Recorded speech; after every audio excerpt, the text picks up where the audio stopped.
Meus irmãos, a paz do Senhor. Amém. Meus irmãos, a paz do Senhor. Amém. Louvado seja o nome do Deus Todo-Poderoso, Criador dos céus e também da terra, e digno de toda adoração.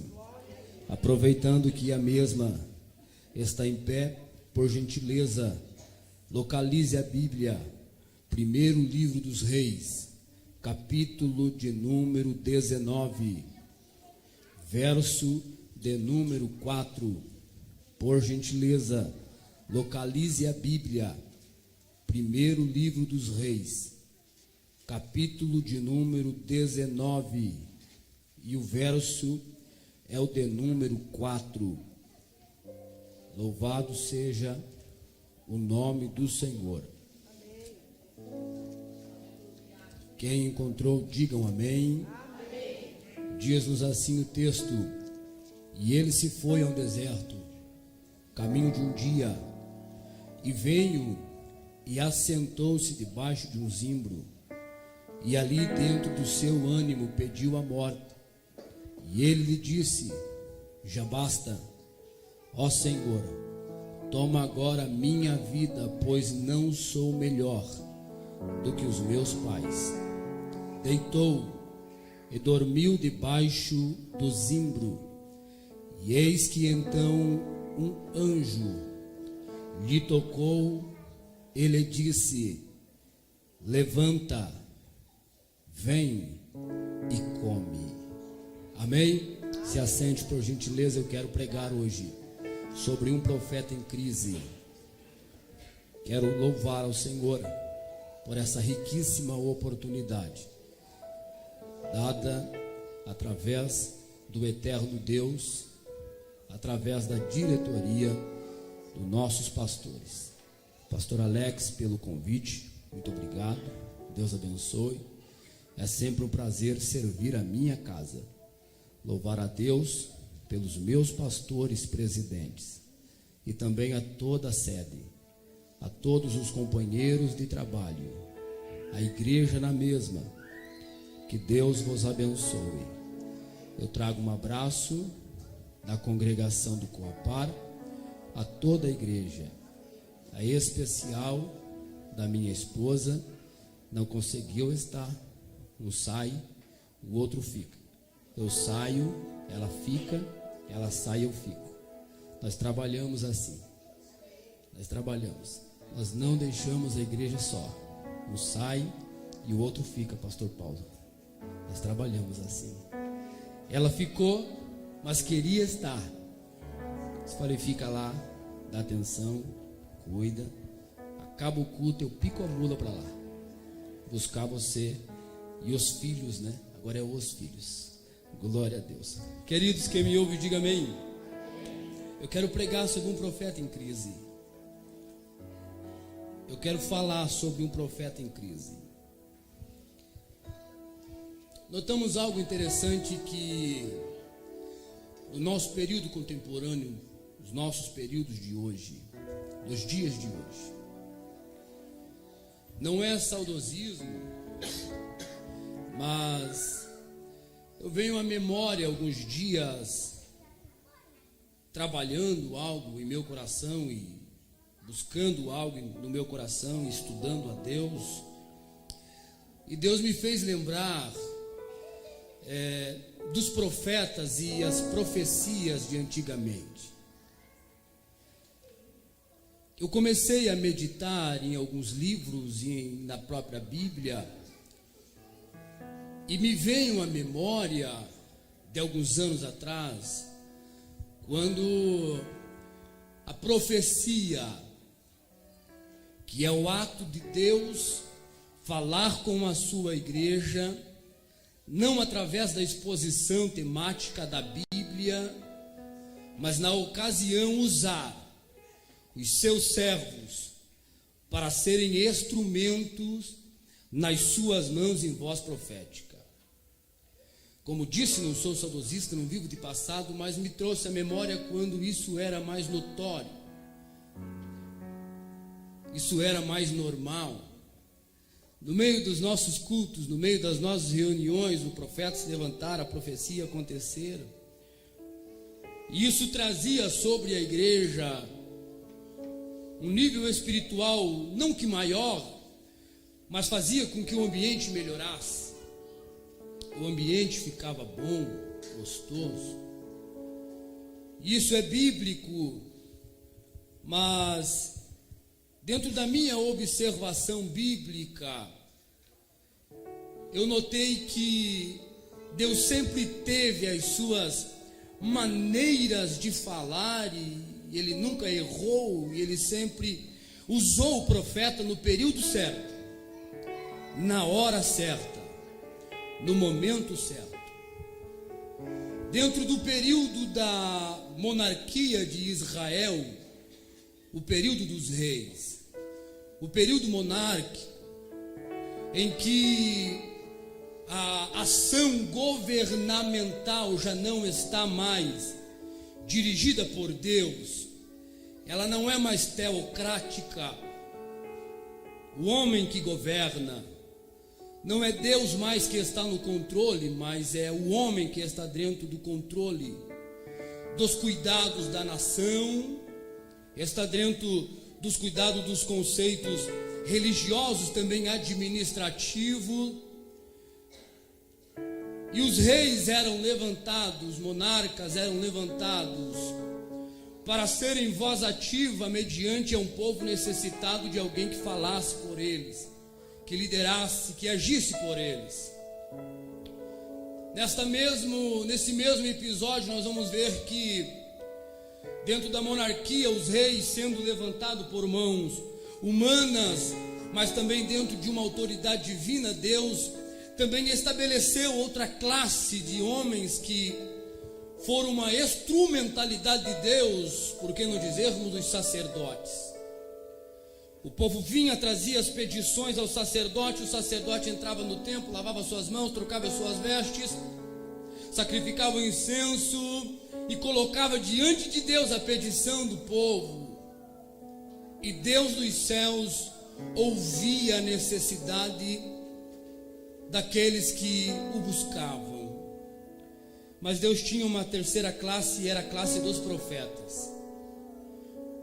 Os que, ao contrário do sacerdote, não eram a voz do povo, mas eram a própria boca de Deus falando com aqueles que estavam dentro de uma escolha divina, e aos que não estavam para um conserto e para entrarem dentro daquilo que tange os poderes celestiais.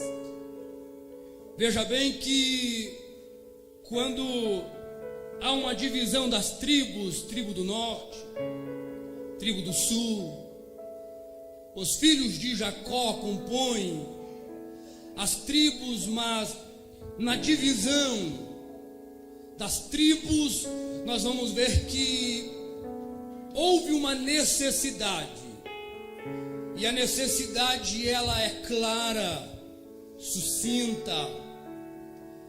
A necessidade na época não estava naquilo que tangia um grande governante, um grande rei, um bom sacerdote, um bom legislativo, não. Mas na ocasião a necessidade era profética. Alguém que fosse a própria boca de Deus para falar com o ser humano. Veja o que Paulo lá já no Novo Testamento vai dizer que era uma grande responsabilidade, estava dentro da escolha divina de Deus, uns para apóstolos, outros para mestres, outros para profeta. E notamos que essa responsabilidade dada por Deus ao homem cai dentro de uma calamidade, ou seja, Israel começa a passar por uma calamidade. Reis fora da direção comprometem uma nação. Um homem que dirige errado uma nação compromete uma nação inteira. E Deus precisava de uma voz ativa, uma voz presente, uma voz participativa. E é gostoso isso. Deus usando homens. Deus trabalhando com o homem. Sim. Deus, ele não precisa do homem. Deus não precisa do homem. Mas Deus preferiu usar o homem, trabalhar com o homem. Os anjos queriam, Deus disse não. As pedras adorariam, Deus disse não, vou trabalhar com o homem. E nós vamos ver que dentro de uma calamidade, dentro de um estágio de idolatria, Deus vai levantar alguém. Esse alguém que Deus levanta mal e mal, a Bíblia vai narrar o seu nome: Elias. Não tem um currículo, mas se levantou em meio a uma das maiores crises espirituais da nação. Deus levanta esse profeta com autonomia, com graça, com dádiva, com poder. Ele tem uma diretória, e a diretória que ele tem não é servir a idolatria pagando o homem, mas é ser a instrumentalidade de Deus na terra, em ser o cordeiro para o sacrifício e levar a nação a se arrepender dos atos pecaminosos através da profecia que sairá dos seus lábios. Responsabilidade, muita responsabilidade. E no capítulo de número 17 nós vamos ver que este homem aparece em cena. Elias, o tesbita, dos moradores de Gileade.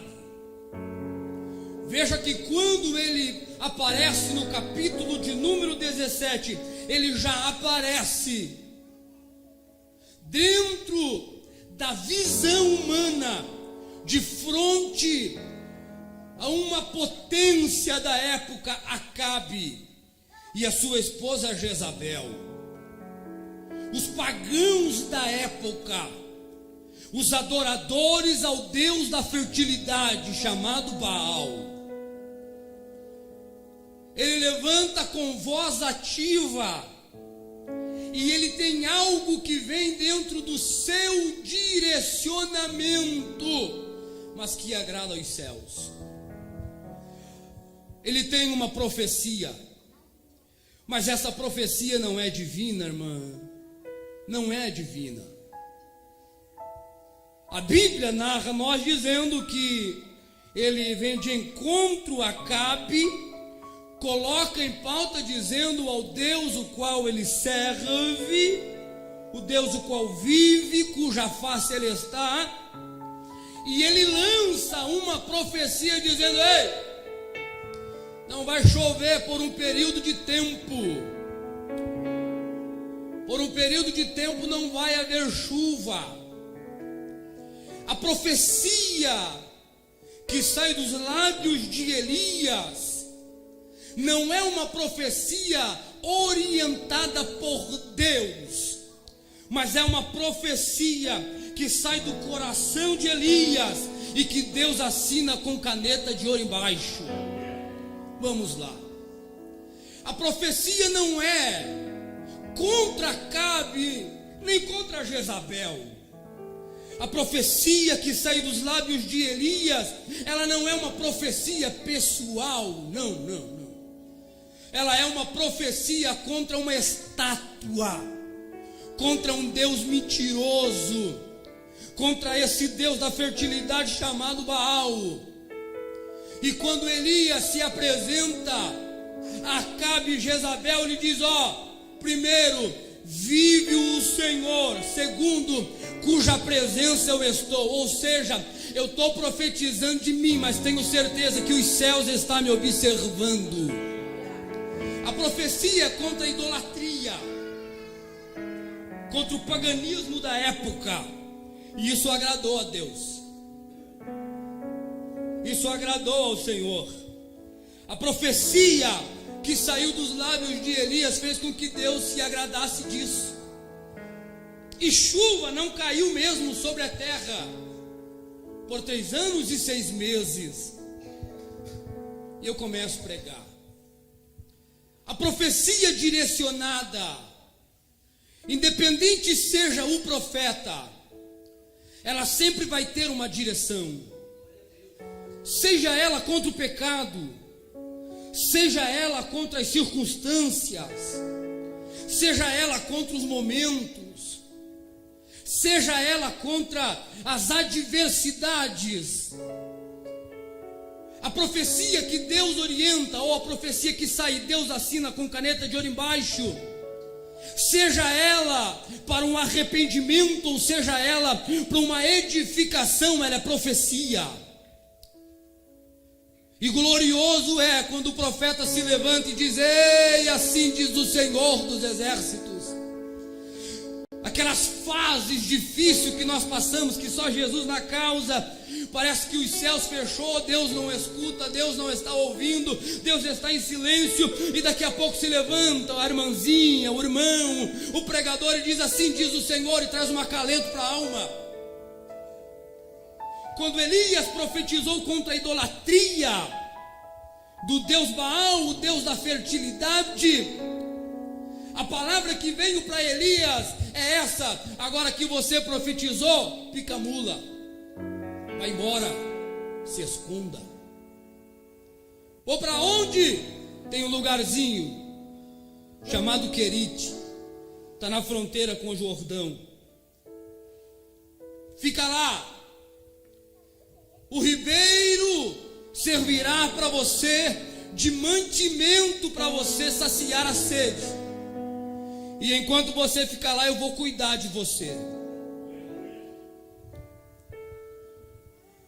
O profeta, ele não escolhe o que profetizar. O profeta vive dentro de uma dispensação divina do próprio Deus. Às vezes a profecia, ela é dura, mas às vezes a profecia, ela é maleável. Deus nos orientando, falando conosco. Mas notamos e percebamos que profetizar é fácil. Eu quero ver, é você viver as consequências de uma profecia. E quem é profeta sabe do que eu estou falando. Profetizar tem consequências. Ser boca de Deus na terra tem consequências. Ser a instrumentalidade de Deus em terra tem as suas consequências. E é um dos motivos que, no nosso tempo contemporâneo, não é que se esfriou, não é que acabou o amor, não. É que os profetas se calaram devido às circunstâncias que vieram pós-profecia. Pastor, prova na Bíblia? Vou provar. Jeremias profetizou e o que sobrou para ele? Um calabouço, prisão. Sobrou para ele. Isaías profetizou, foi cerrado ao meio. Profecias que têm o seu peso, profecias que têm a sua autonomia divina, mas que o profeta paga as consequências. E não é porque a igreja está desanimada, não é porque os irmãos não são mais espirituais, não. É que alguns cansaram de ser instrumento de Deus na terra e sempre se depararem pós-profecia com as adversidades que vieram, a ponto de profetas que profetizavam alguns anos atrás não profetizam mais. Eram boca de Deus na terra, hoje não são mais. Deus ainda tenta se manifestar, mas a pessoa em si não quer mais. Por quê? Porque está sofreu, foi caluniado. Quando Elias profetizou, o próprio Deus disse: vai para o Querite, fica lá. Não era que Deus não queria que o profeta continuasse profetizando, era Deus escondendo o profeta Porque uma profecia direcionada por Deus, Deus se manifesta dos céus e entra com a providência. A nossa geração está sobrando muito pregador bom, mas está faltando profecia. Deus ainda conta com os profetas na nossa geração. Deus ainda conta. Olhe só. Mas há uma responsabilidade muito grande de ser profeta. Elias profetizou e disse: vai para o Querite. O que Deus queria com Elias? Queria proteger Elias. Deus queria guardar Elias. Deus queria manter Elias seguro. Tem profecias que elas trarão algumas consequências após ato, que se o profeta não for escondido por Deus, vai passar por maus lençóis. Mas eu profetizei porque Deus me mandou. Mas isso não te deixa um isento de você passar pelas dificuldades após ser um instrumento de Deus. Elias profetizou e eu disse: vai para o Querite, fica lá. No original, Querite significa lapidar, limpar, transformar, restaurar. E Deus estava falando para Elias, profetizou Elias: olha, uma bênção, assinei embaixo, agora deixa eu te proteger, deixa eu te guardar, deixa eu cuidar de você nos mínimos detalhes, deixa eu proteger você, Elias. O que você profetizou mexeu com o inferno. O que você profetizou mexeu com o coração carnal do homem. O que você profetizou vai fazer com que uma seta maligna venha contra você. Então eu vou te guardar. Isso é maravilhoso. Eu vou te proteger, Elias. Oh, glória a Deus. Oh, aleluia.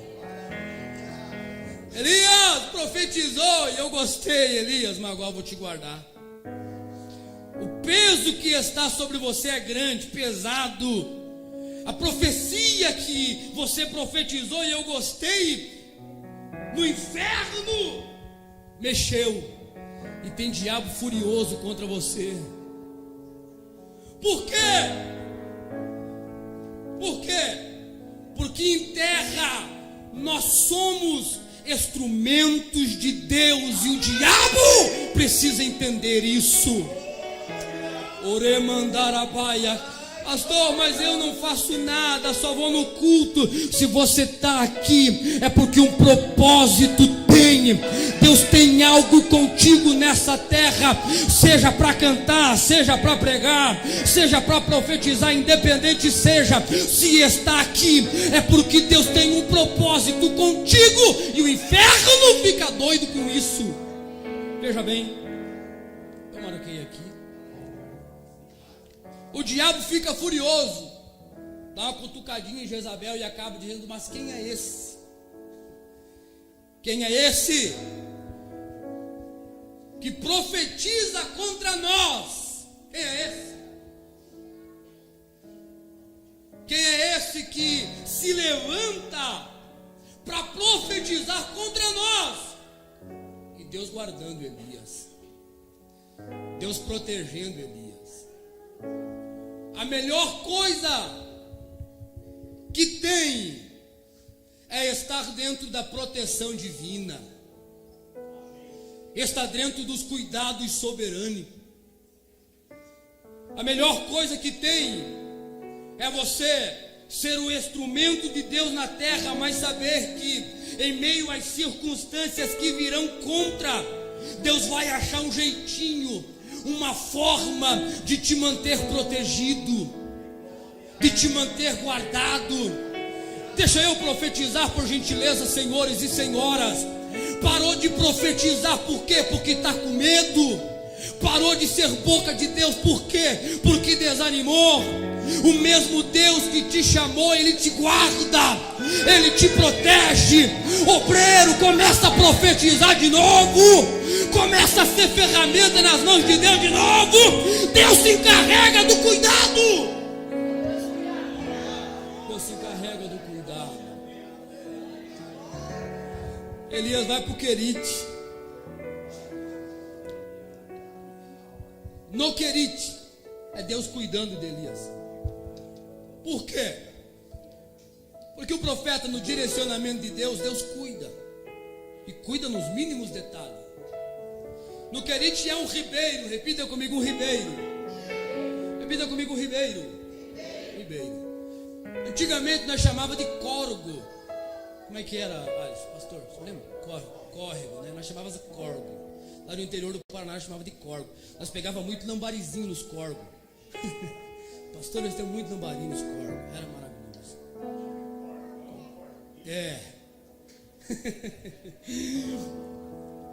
E Deus disse para Elias, ó, a profecia que você profetizou é que não vai haver chuva, mas água no córrego vai ter. O corguinho vai ter água. Fica lá do ladinho do corguinho, no ribeirinho ali. Quando tiver sede, desce alguns metros ali, o ribeirinho vai estar ali, a aguinha cristalina, bebe dela. Mas há uma preocupação, porque o profeta não vive só de água, precisa comer.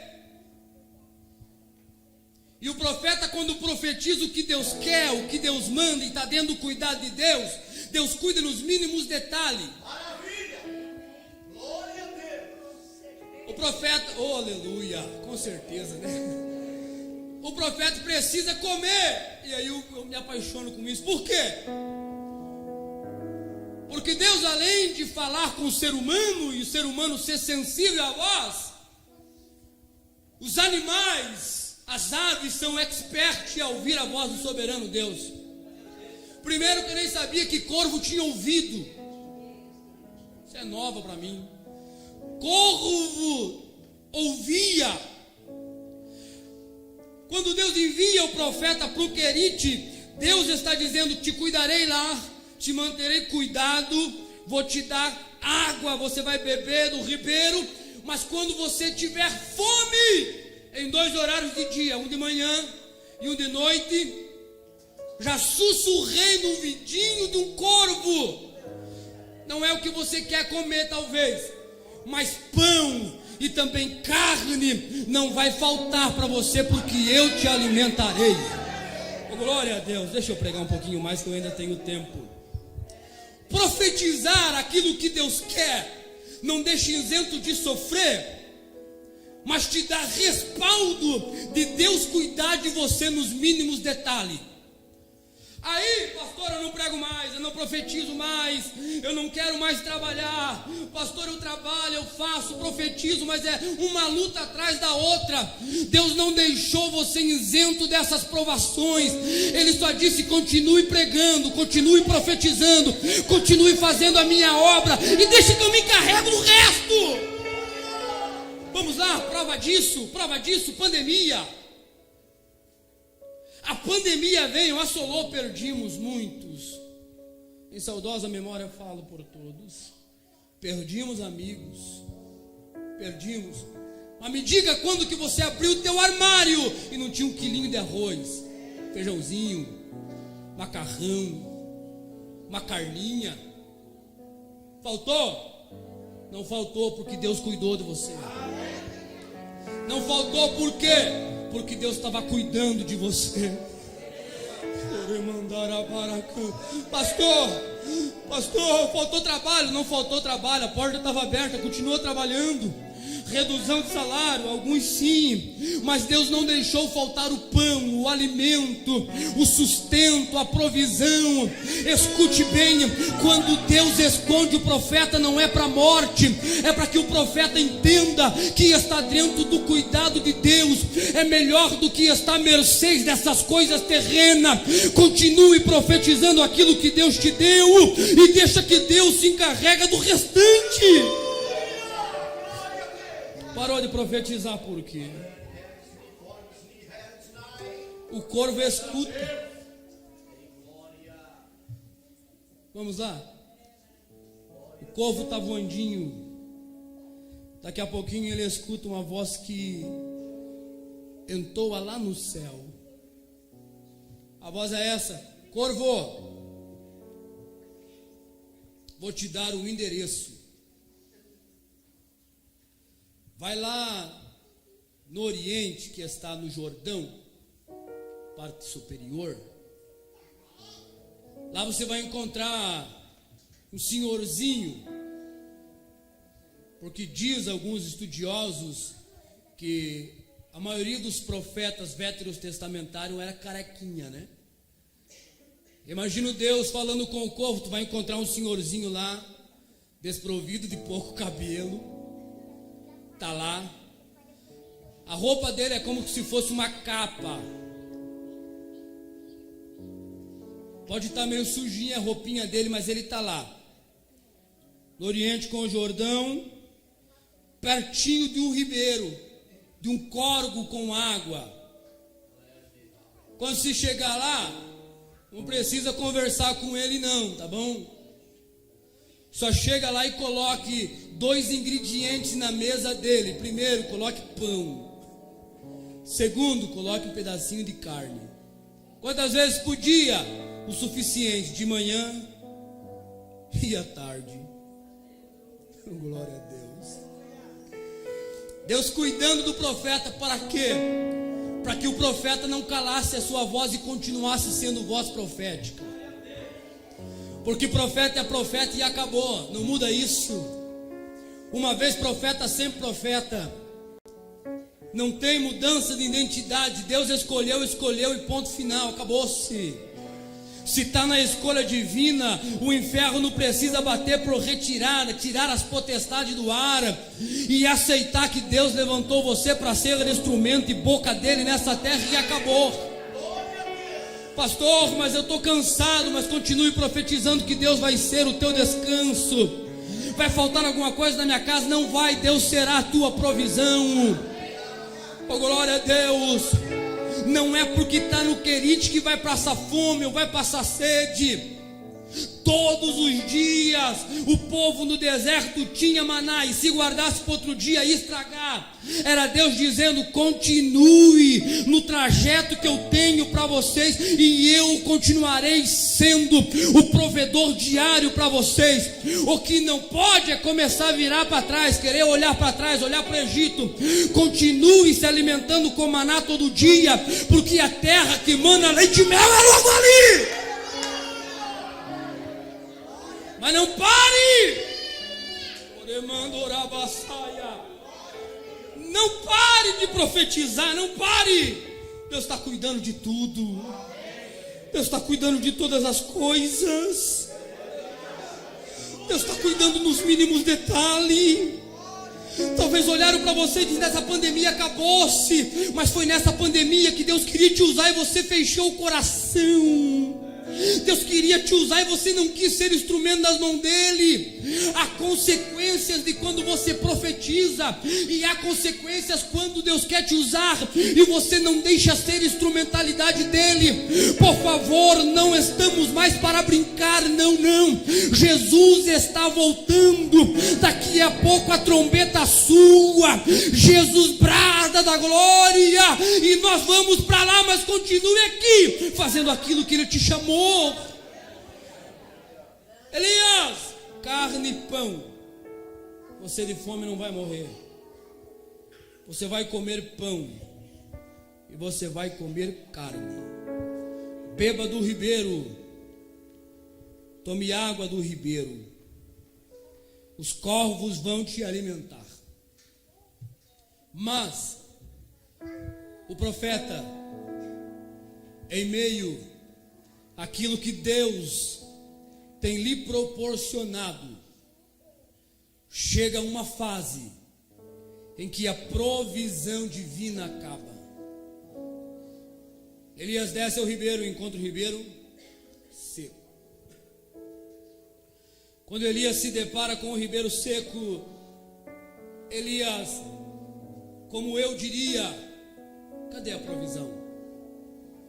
Deus falou que cuidaria de mim.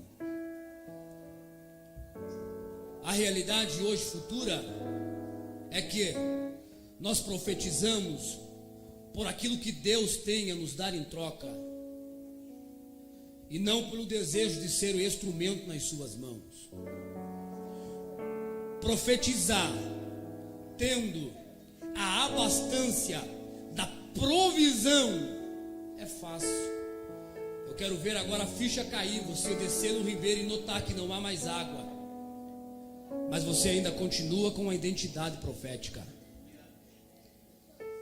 Elias, quando se depara com essa situação, Elias podia dizer, como eu diria: Senhor, até agora o Senhor cuidou de mim, por que agora cessou a água? Por que agora não haverá mais pão? Por que agora não haverá mais mantimento? Por que agora eu ficarei solene dentro desta aflição de querer beber água e não poder, querer comer e não ter os corvos para trazer o alimento? Aí a Bíblia diz que veio a palavra do Senhor dizendo: levanta-te. A palavra, a expressão que expressa levanta-te, vem do original alguém que já está caído, alguém que está prostrado, alguém que está sobre o chão. Você não vai pedir para alguém que está de pé levantar, não. Você não vai pedir para quem está já sobre as suas cavalgaduras, igual diz o pastor Jefferson Matos, já para ele ficar em pé, não, porque ele já está em pé. Você pede para se levantar alguém que já está prostrado, sentado.